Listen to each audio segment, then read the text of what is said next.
खबर आज भी, खबर कल भी।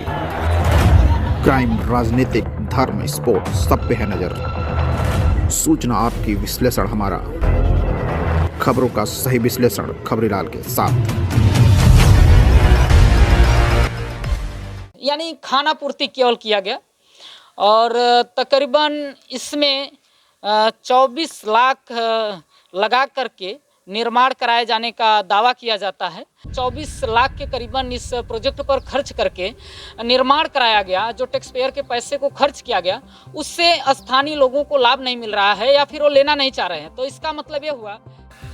नमस्कार, इस समय मैं वाराणसी के बड़ा गांव क्षेत्र के कुसमुरा गांव के मुक्ति धाम पर हूँ और यह मुक्ति धाम योगी सरकार द्वारा कोरोना काल के समय बनवाया गया है और 5 साल तकरीबन बीत चुके हैं। और आइए हम आपको इस मुक्ति धाम का हालात दिखाते हैं कि फिलहाल इस मुक्ति धाम की स्थिति कैसी है। अब आप देखिए कि यह कुसमुरा का जो मुक्ति धाम है उसका कार्यालय है और एक कार्यालय का आप दरवाज़ा देखिए, मैं आपको दिखा रहा हूँ। इसमें ये ओपन ही नहीं हो रहा है, नीचे जा कर के रुक जा रहा है। और ये देखिए पूरा जो प्लास्टर हुआ है ये टूट चुका है। अब इस हालात में है कि जैसे लग रहा है कि यहाँ पर कोई अब कार्यक्रम ही नहीं होता, कभी खुलता ही नहीं है। और फिर आगे देखिए कि यह स्टोर रूम है। इस स्टोर रूम का आप हालात देख सकते हैं। हम अपने सहयोगी से कहेंगे कि थोड़ा सा और नज़दीक से आकर के इस स्टोर रूम को दिखाएं। इस स्टोर रूम में अभी तक दरवाज़ा ही नहीं लगा है क्योंकि इस फ्रेम का कोई जगह नहीं दिख रहा है कि इसमें लगा है। और अंदर आकर के मैं आपको दिखाना चाहूँगा कि इस अंदर की हालात आप देखिए कि ये स्टोर रूम है और स्टोर रूम का आप स्थिति देखिए कैसा है। इसमें जो चूना छाई है सब फेंका गया है और ऐसे ही बनकर छूटा है। और आप थोड़ा सा इस पर नज़र और आगे बढ़ाएंगे तो पाएंगे कि इसमें खिड़की भी नहीं लगा है और इस हालात में छूट चुका है। फिर आगे मैं आपको दिखाऊंगा कि स्नान घर जो है, जो इस मुक्ति धाम का स्नान घर है, उसका हालात कैसा है। आप देखिए मुक्ति धाम का हालात आप देख सकते हैं कि जो ये स्नान घर है और इस स्नान घर में जो दरवाज़ा लगा था वो टूट चुका है और यहाँ से गायब है। अंदर जितनी भी टोटियाँ लगी थी सब गायब है। नीचे केवल टाइल्स भी नहीं लगाया गया है। ये जो होता है केवल बालू सीमेंट उसका घोल बनाकर छोड़ दिया गया है। यानी इसका भी हालात एकदम खस्ता हो चुका है। और फिर दूसरा स्नाना घर आप देखिए, इसका हालात सेम वही है लेकिन इसमें एक विशेषता यह है कि इसमें दरवाज़ा लगा ही नहीं है, गायब है। दरवाज़ा गायब नहीं है, दरवाज़ा लगा ही नहीं है। अंदर जो टोटियाँ लगी थी, अब थोड़ा सा मैं अपने सहयोगी से कहूँगा कि और नज़दीक से आकर के इसमें का टोटी दिखाएं। अब देखिए वो जो टोटियाँ लगी थी वो सब गायब है। अब इधर आगे आप देखिए जो ये शौचालय है उसका हालात आप देखिए। शौचालय में इसमें फ्रेम ना ही फ्रेम लगा है ना ही दरवाज़ा। और इसका हालात आप देख सकते हैं कि ये पूरी तरह से टूट चुका है।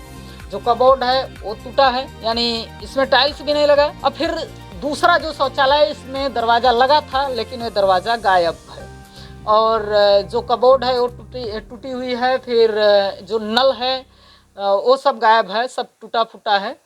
और अंदर ऐसे ही वो जो नल के लिए जो पाइप से कनेक्शन दिया गया था वो सब वैसे ही ढका भी नहीं गया है। यानी खाना पूर्ति केवल किया गया और तकरीबन इसमें 24 लाख लगा करके निर्माण कराए जाने का दावा किया जाता है।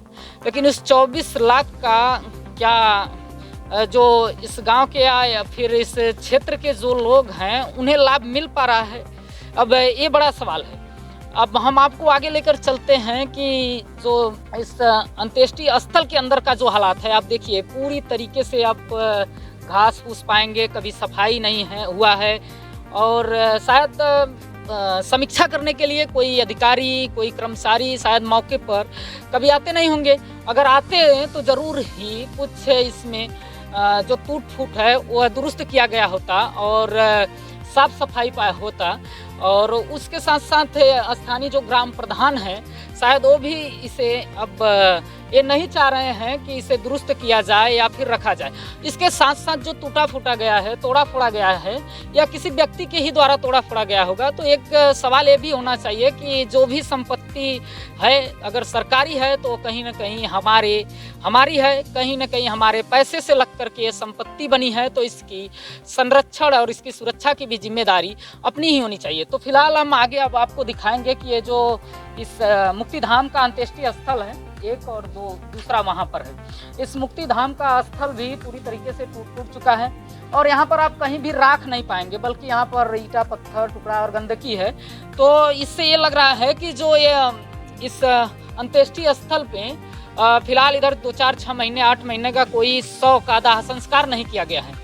यानी इससे यह अंदाज़ा लगाया जा सकता है कि शायद जो 24 लाख के करीबन इस प्रोजेक्ट पर खर्च करके निर्माण कराया गया, जो टैक्स पेयर के पैसे को खर्च किया गया, उससे स्थानीय लोगों को लाभ नहीं मिल रहा है या फिर वो लेना नहीं चाह रहे हैं। तो इसका मतलब ये हुआ कि कहीं न कहीं जो इस पर पैसा खर्च किया गया है वो फिजूल अब साबित होता नज़र आ रहा है। क्योंकि अगर वास्तव में अंत्येष्टि स्थल से और मुक्तिधाम से अगर स्थानीय लोगों को लाभ मिलता तो निश्चित रूप से उन टैक्स पेयर के पैसे का कहीं ना कहीं फ़ायदा होता, लेकिन ऐसा कुछ लग नहीं रहा है। तो फिलहाल एक बड़ा सवाल है कि आखिर जो जिम्मेदार अधिकारी या अफसर हैं वो आखिर इस प्रोजेक्ट को लेकर कभी क्या मौके पर मुआयना करने आए?